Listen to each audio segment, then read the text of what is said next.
And also, I would like to adopt the protocol already established. I don't think I can remember all of those names and organizations. However, I do want to point out Mr. Carruthers from British High Commission making the long journey here today. We really appreciate that.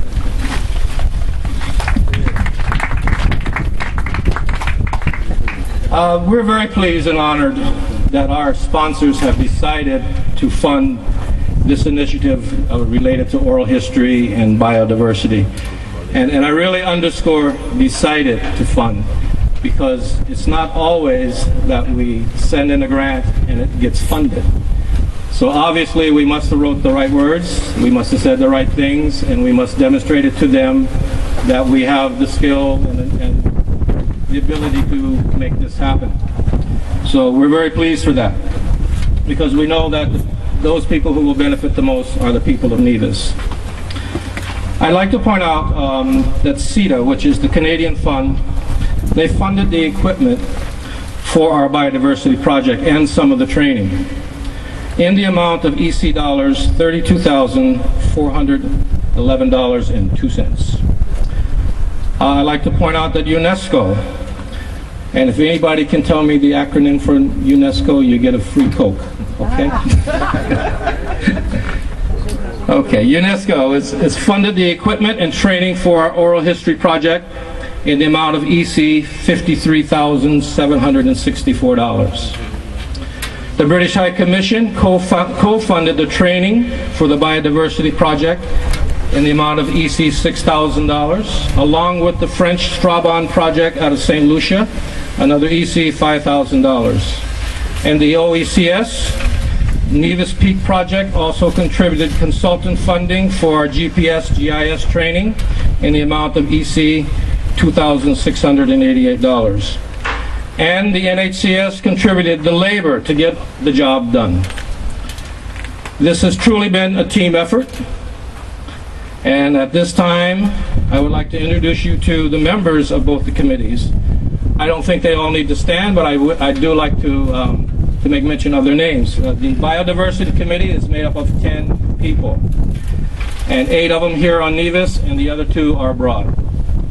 Jenny Lowry, Arthur Anslin, Paul Diamond, Miriam Knorr, Gillian Firth, Rosemary Sullivan, Greg DeFrays, Isabel Byron.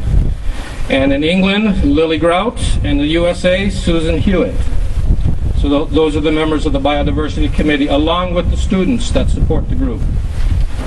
The Oral History organization is made up of 12 committee members: Halstead Byron, Esther Brooks, Almond Dacent, Paul Diamond, Gail Dorr, Lornette Hanley, Rosemary Sullivan, Chesley Manners, Chesley Davis, Claire Yarwood, Carlene Pemberton, and Vaughn Anslin.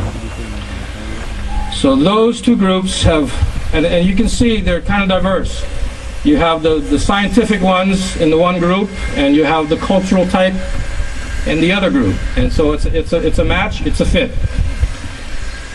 The project, this project was born out of requests by a 6th form teacher, Mrs. Maureen Adams. And we all know that Maureen was put to rest last week, and I just wanted to say she's going to be deeply missed here in Nevis. When she called me, she asked me to come to speak to her 6th form students about the history of Nevis, but more importantly about the current development and the impacts of development that was occurring at that time in October of 2007. And she picked the topic that she wanted me to talk on.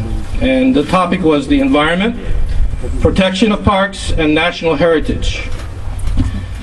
I think I spoke for 45 minutes, PowerPoint presentation, and at the end, I was surprised. The applause I got from about 50 students in the room. I couldn't believe the enthusiasm that the students had and the things that they said. After the meeting, 6 of them came up to me and they said, "We want to know more. And we want to know about the Biodiversity Committee because we like to become part of that organization." And that was the beginning of what we have here today. And I thank Maureen for extending that invitation to me to speak to her students. Now, nearly at the same time, I think 1 month later, in November of '07, we received a surprise call from the Secretary General for UNESCO in St. Kitts, Mr. Anthony Maynard. He was informing us that we were now the recipients of the UNESCO grant for oral history and patrimony for Nevis people.